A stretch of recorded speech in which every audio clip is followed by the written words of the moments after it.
agencies, CBI, ED, Income Tax Department, have been weaponized. They attack those who resist the ideology of the BJP. So we are no longer fighting your regular political contest.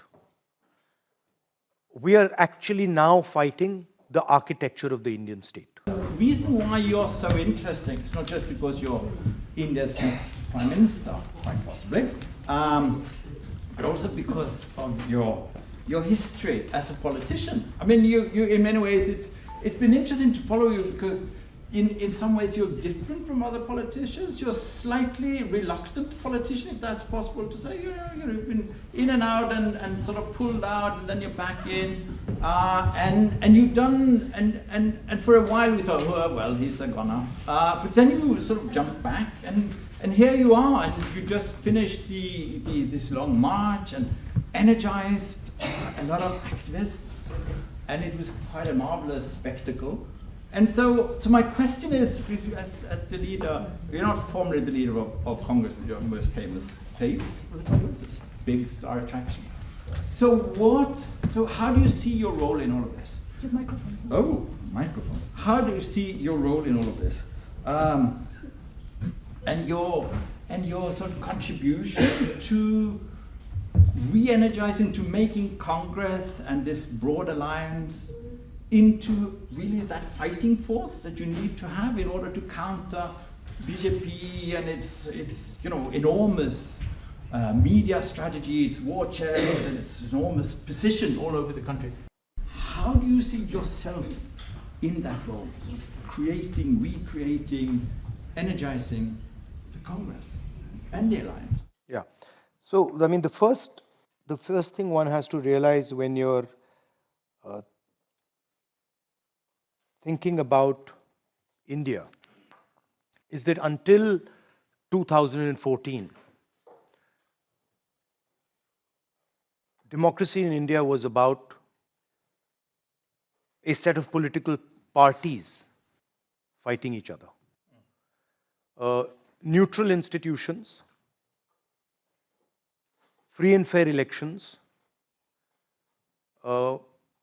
access to media for everybody, access for finance to everybody. In 2014, this changed completely. So, in India today, we no longer fight a political party. So the entire game has changed. Institutions are captured by the RSS. The agencies, CBI, ED, Income Tax Department, have been weaponized. They attack those who resist the ideology of the BJP. So we are no longer fighting your regular political contest. We are actually now fighting the architecture of the Indian state. Which means that the techniques we used earlier, interviews, conversations like this, they're not available to us anymore. It might surprise some of you. You might have noticed that you've seen me talking to students in the United States, you've seen me talking to students in France, you are seeing me here talking to you. I can't do this in India. I'm physically not allowed to enter Indian universities, as are most of our opposition leaders. If we try to go into a university in India, we find that the Vice Chancellor belongs to the RSS, and he makes it very clear to us that discussion is not acceptable inside Indian universities. So that is the real paradigm shift. You know, you said India's the largest democracy. It's true. But for me, a democracy where you're not allowed to express your voice, where you're not allowed to say what you feel, where large numbers of people are not given that opportunity, is a weakening democracy. And that's what we have in India. Large parts of our population are not allowed to speak. They are threatened. Political leadership is crushed. I've got 24 cases on me. I've been interrogated for 55 hours. I've been given a jail sentence, 2-year jail sentence. The first time in India, somebody's been given a maximum sentence for criminal defamation, a jail sentence for criminal defamation. I'm the first person who's ever had that done to them, right? So this is what we're facing. A lot of what you hear about me, the idea that I'm reluctant, comes through the lens of the BJP. And that lens distorts reality and truth. What we found is that the old tools don't work. And a lot of people ask me, during my walk, before my walk, after my walk, why have you walked these 4,000 kilometers? The reason we walked the 4,000 kilometers is because we had no option. It was the only way left for us to get our message across to the people of India.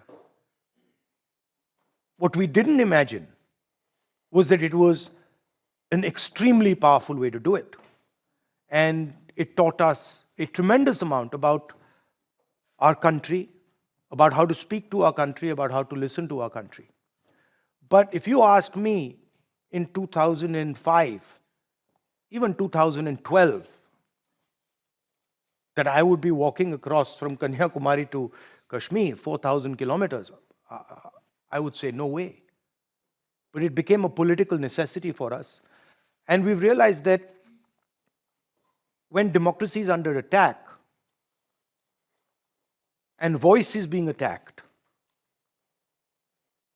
then the only real way to combat that is through action, through walking, through physically going and meeting people. And that's really the only instrument that the opposition in India has left for it. Okay, so two follow-up questions. Long answer, but I needed to but- set the foundation. Excellent, excellent. But follow-up question, what is your personal contribution to this? So why did you decide that you would be a good leader? You would be sort of the person to lead in this. No, I don't. Because everybody could do it. I mean, you just give them a... Everybody can do it, everybody should do it, and I don't decide these things. I defend a particular ideology in my country. I deeply understand. I deeply understand a particular ideology. I have spent a lot of time fighting for it. It's the ideology of Mahatma Gandhi, it's the ideology of Buddha, it's the ideology of Guru Nanak, it's the ideology of voice, and I fight for it. Whether I become the leader, don't become the leader, these are secondary questions. In today's India, I feel that we are in an ideological struggle. And we are in an ideological struggle for the future of our country. And I think it's the responsibility of all of us to defend our position. And that's what I do. I enjoy that. It's difficult. I get hurt every now and then. But I brush myself, get up, and go back to work. Because you could have been a businessman, or you could have been something quiet, right? Academic. That's very nice. It's very one of my best friends, when I was sort of getting my jail sentence, he called me up and he says, I've known you now 20 years. You're always trying to get yourself into trouble. Right, okay. So that's a habit. I don't like unfairness. I don't like it when people bully other people, when people frighten other people, and I tend to like to stand up for them. Okay, very good. It's just my nature. It irritates me when I see power being misused. It's not a mental thing. It's not a mental thing. It's like it's a heart thing. It just disturbs me. It doesn't matter who they are. If they're being pushed around, if they're feeling, pressured because of power, somebody is being, even if an animal is being mistreated, it disturbs me deeply. I miss your beard. You had such a wonderful beard after the walk. It looked so impressive. People have different views on that. Okay. Right. Yeah. I mean, some people miss it, some people don't like it, other people want it short. Right. Some people want it shaved in a particular way, but that's part of the territory. Right. Yeah. It does vary though. Yeah. Oh, I noticed. A bit longer now. Yeah. Well, it looks good. That's it. Yeah. Yes. But returning to the question of your political part of the Congress, I mean, I spent quite some time in West Bengal, and Congress hasn't been in power since 1977 in West Bengal, but it's still there. It's like everywhere, right? So in every village you have Congress wallas, in every neighborhood in the city. They're everywhere. And even during election campaigns and non-election, you'll find these flags and chakra. So the Congress is a bit everywhere. But it's also a bit, it's a bit the establishment. It's not really, but not the political establishment. It's the old people, they're well established, they're sort of doing their own stuff. So question is, that appeal to the young voters, how are you going to contribute that appeal to the young voters and to really re-energize Congress into that that fighting force that you need? So there's two ways to look at the Congress. There's what you're describing, the Congress organization. That's a political organization. And that's weak in Bengal. And it's strong in Karnataka. Yeah. It's strong in Maharashtra. It's strong in some parts and it's weak in other parts. The other way to describe the Congress is as an idea, right? And as one of the central visions for India's people, right? And that is not weak at all. That is very strong. Now, sometimes there's a mismatch between the idea and the ability of the organization to pick up the heart of the idea, right? And you can see that the Congress Party goes through that transition. That's what we are in the process of doing today. We are redefining the Congress organization and bringing it closer to the Congress idea. The Congress idea is a revolutionary idea. To give you a sense, we fought the British, we fought them non-violently, and we defeated them. We didn't kill them, we didn't threaten them. Affectionately, we defeated a superpower. That's the Congress idea. And that's very strong in the Indian heart and in the Indian mind. That idea is under attack right now by the RSS idea. Violent, male chauvinistic idea. So how do we strengthen the Congress? By making it defend the Congress idea all across the country. By making sure that wherever the Congress idea is being attacked, the Congress organization is doing the defense of that idea. And when we do that, we naturally find the Congress organization grows.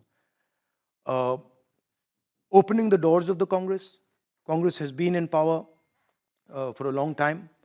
It has a traditional hierarchy, and it's very important that those doors open and younger people come in. We've been very successful in some states. We've been not so successful in other states. But that's how one builds the Congress organization. Right. There are millions and millions of people who believe strongly in the Congress idea, not necessarily in the Congress organization. And that's the gap that we have to bridge. We have to open the doors of the Congress organization to bring all those people in. Which, of course, also, or a second strategy is, of course, your big alliance, where it was called Indian National Developmental Inclusive Alliance. India. It's not a name that comes easily to, but there's an acronym. Yeah, I know. Yeah, so it's a good acronym. It's a very good acronym. Yes. I mean, it's supposed to be complicated, so you use the acronym. Right. Good point. We're quite clever. Yes.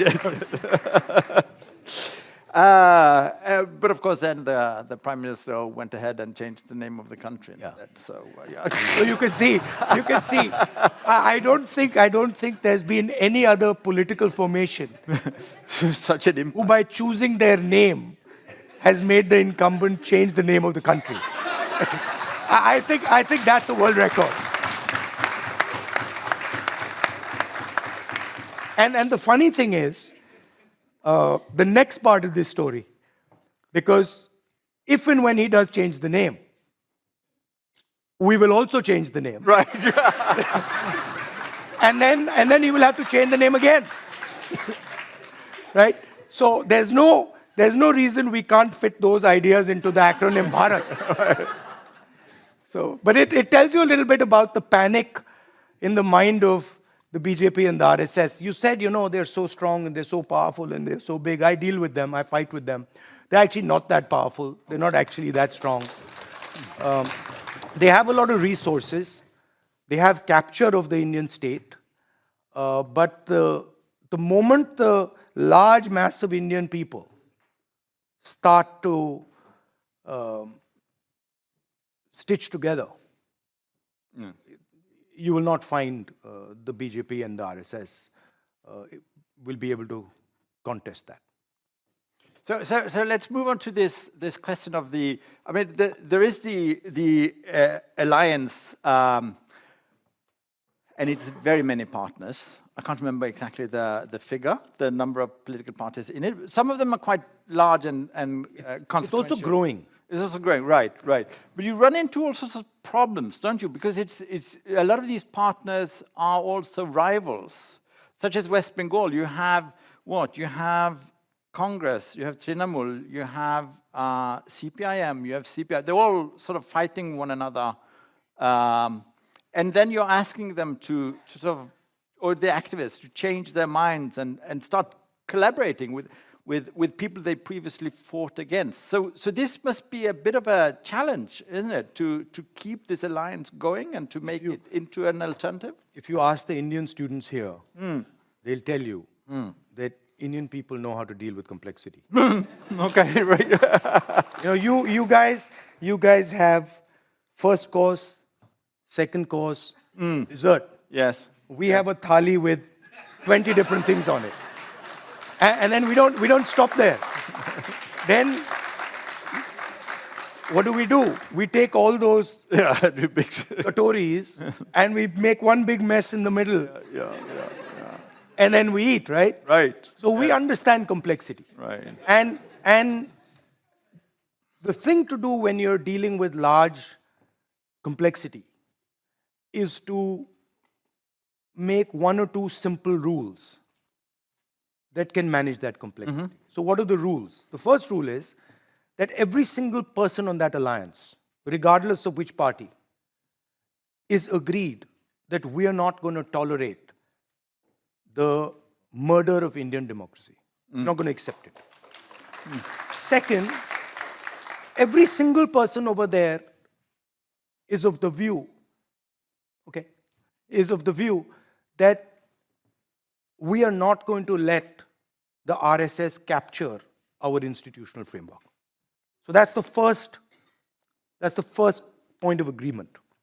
Second point of agreement is everybody there agrees that the level of inequality that is being generated in India is not acceptable. That 2 or 3 business houses control the entire infrastructure. The agencies are used to help them knock out other business people. That 200 plus million people have gone into poverty over the last 9 years. This is not acceptable to any of our partners. That we face continuous price rise, not acceptable. So those are the 2 broad frameworks. The third I could add would be all of them agree that government needs to spend much more money on healthcare and education and needs to be involved in that. That's the agreement. Now, where is the disagreement? The disagreement is in a number of states, right? Where, as you said, we are competitors. So there are some states where that is a simple equation. State like Kerala, we fight the left. We ensure that BJP doesn't win a single seat there. And we have a full-scale fight with the left. We don't agree with them ideologically. Let's see who wins. But whoever wins, the BJP is not there. So that's pretty simple, right? There are other states where it's slightly more complicated. Bengal is slightly more complicated. UP is slightly more complicated. And there it's a negotiation. It's pretty clear in Bengal that it would be beneficial for everybody to stand together against the BJP. Can we achieve that? Probably. What would it look like? I can't tell you right now. So you see how in India we take the massive amount of complexity, like all those katoris, we put them together and then we can eat. So we've been instructed to move on to the Q&A part of this because there isn't a whole lot of time. But I have one last question for you first, and that is now, imagine that there is a change of government next year. You're in power. You're likely Prime Minister Karanet, although that's not entirely, but there is a change of government. India Alliance wins, and there's a new government. So the question is, what will you do? So 1 year down the line, 2 years down the line, 5 years down the line, what will be your priorities? What is it that BJP has done that you will keep? What will you try to reform? What are sort of your list of priorities here? And what is your vision for India? Okay, on the leadership front, I forgot to mention, what we've agreed in the alliance is that we are not going to talk about leadership until we won the election. Right. After we won the election, we can have that discussion. But having that discussion before we win the election only helps the BJP and creates confusion. So that's something that is also being taken, cleared. What will we do? What will the alliance do when we come to power? Number one, we will reclaim the democratic tradition in India. And we will go back to institutions that are neutral. We will go back to institutions that do not belong to a particular party or a particular ideology, but we'll go back to institutions that belong to the people of India. How do you do that? We do that by making sure that they are not pressurized, that people who run these institutions are not threatened, that they're not attacked, and that they're allowed to do their job, right? The institutions belong to the people of India, and institutions are there to be neutral. They don't belong to a political party. So the moment we stop trying to shape the behavior of the institutions, like the RSS and BJP do, they'll go back to work. Right? So that's one piece of it.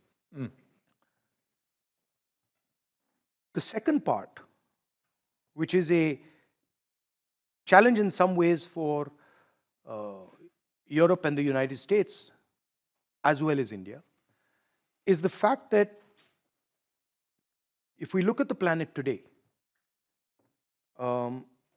we look at this microphone, we look at my phone, we look at this computer, we see that they are mostly made in China.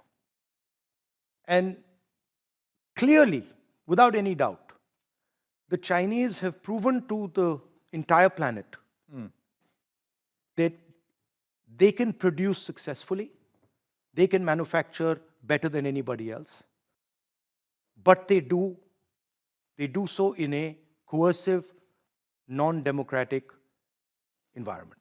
Yes. This they have proven to everybody.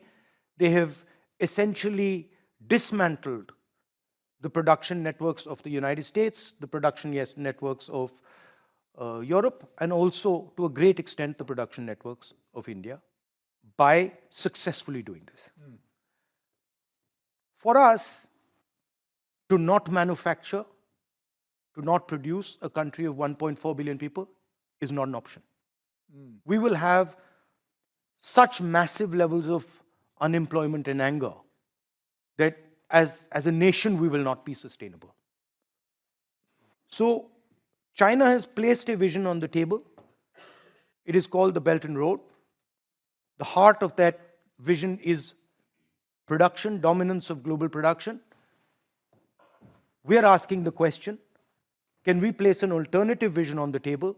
Right. A vision where India, the United States, Europe work together to produce, not in a coercive environment, not in an environment where you do not give political freedom to your people, but in an environment where you give political freedom, economic freedom, social freedom to your people. So this, to me, is the central challenge facing not just India, Europe, the United States.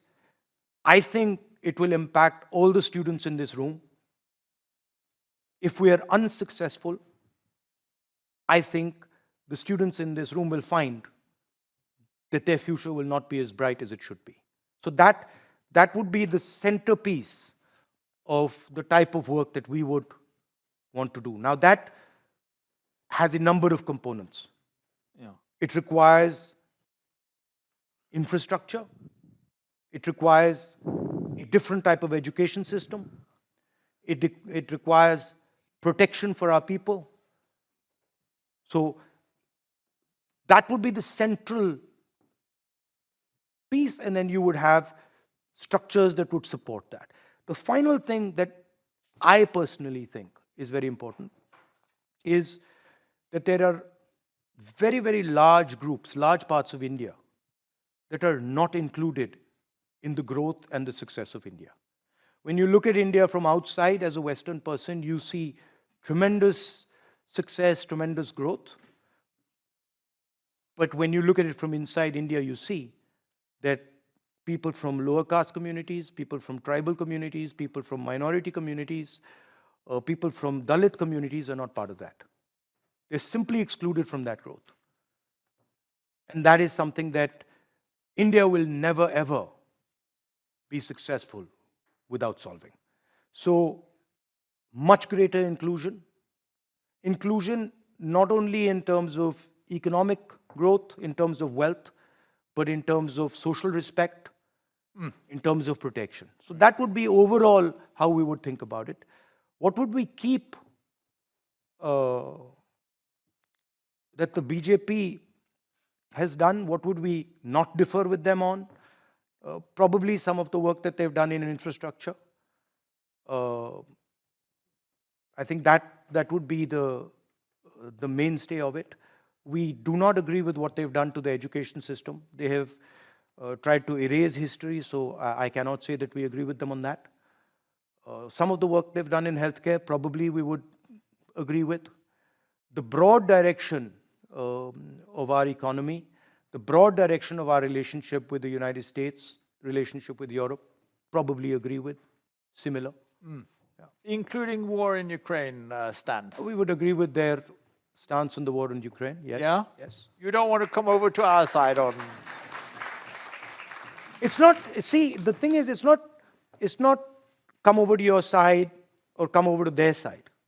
We are completely against the violence and the pain that is being felt by the Ukrainian people and by the Russians who are dying in Ukraine. And we think it should stop as fast as possible. Okay? And we understand that in the 21st century, having a war in the middle of Europe is not a good idea, is dangerous for Europe, is dangerous for us, is dangerous for everybody. But as a large country, we have relationships with multiple people. We cannot ignore the fact that we have a relationship with the United States, we have a relationship with Europe, we have a relationship with Russia, we have a relationship with Iran. These are things that large countries, by their very nature, have to have. Right? And you can shape them, but you are also limited by them. Good. Okay, so sorry, moving on to questions and answers. There are 3 questions that have been sent by my colleague. You've answered some of them already, I think. But I'll just sort of quickly recap them for you, so you can sort of decide if you want to elaborate. One deals with public health that's been largely sidelined by Indian politics for a very long time, and it's underfunded. Second question is strategies. Sorry, you've answered that basically. So, okay. Should I just take the first question quickly? Okay. Yes. Quickly. So when you look at India, one frame is you look at the whole of India, and the other frame is you look at different states in the union. So some of the most cutting edge work in healthcare is being done in Rajasthan. And those are some of the principles that we're going to use. For us, Rajasthan is a pilot. Right. And if we do come to power, we will use some of those principles and spread them across the country. It's true that both healthcare and education have not received the type of funding they should get. And we're pretty firm on the idea that the government needs to be aggressively involved in education and in healthcare and should spend much more money in both these areas. Very good. Excellent. So last two questions. So one is also from the audience. I'll read it because it was sort of it was a very interesting one.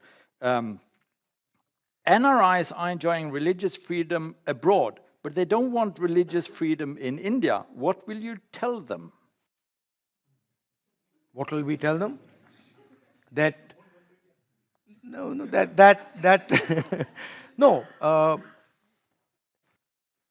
not allowing religious freedom in India fundamentally weakens India. And if you think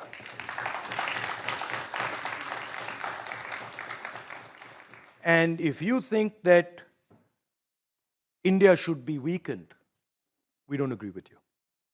So for us, it is very important that all people from India are allowed to follow their religion, are allowed to express themselves. Minorities, lower castes, Dalits, tribals, everybody is a part of India. And everybody should be allowed to thrive, to have an imagination. And if you subvert anybody, if you crush anybody's imagination, you're damaging the country. And we don't appreciate people who damage the country. Last question.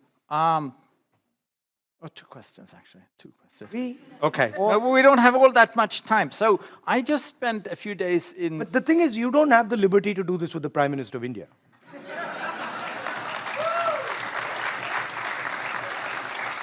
You can't say 2, 3, 4. You can't even say 1.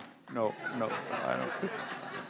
Okay, but I have an interesting question for you, possibly, because I just spent a few days in Sweden, and part of a sort of a TV debate there, the question was raised: is India still a democracy? And there were 3 in the panel. 2 said yes, 1 said no. So it's like, I don't know. What is your take on that? Is India still a democracy, or is it turning into something else? That's one question, and you can mull on that while I ask my second question, which is very short. Why Norway? Arey bhai, yeh chota desh. This is why are you spending time with us? This is a tiny little country.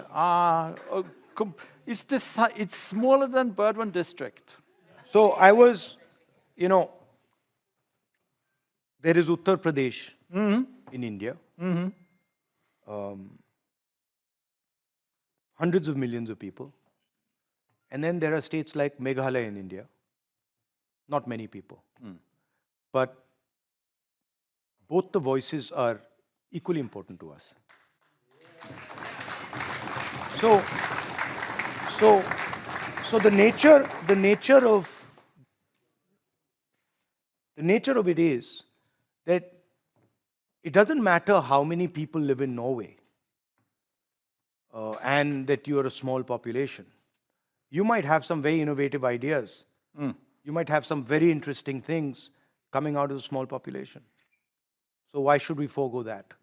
And second, I think, at least from my perspective, there's a lot we can learn from you. I really appreciate the way you manage your resources. I would like to understand better how you've done such a tremendous job, how you've built your sovereign fund, right? You've done some excellent work in mobility. I'd like to get a sense of what that is. And I'd also like to help you understand some of the difficulties that we're facing, some of the interesting things that we are thinking about. So conversation is always a good thing. And you have good food here. Well, a lot of some. Is India still a democracy? Is India still a democracy? India's democracy is under severe assault and attack. India is also defending its democracy. It's a difficult job, but it's doing so. When that defense stops, if it stops, then I will say India is not a democracy anymore. But there are still many, many people who are contesting the attack on the democratic structure. So I cannot say the fight is over. I think we're going to win the fight. I view this as a transition. Both India and China have or are trying to manage the largest migration of people from rural areas to urban areas in history. It's the biggest migration ever. Now, so to think that this is going to happen without any turbulence, without any pressure, that's naive, right? So a lot of these pressures, turbulences, structural problems are coming because of this massive transition that we are going through. And it's expected. What will come out at the end of it? Will we be able to give India a democratic, plural vision? Will we be able to hold the structure together? Will we be able to thrive? That's really the question.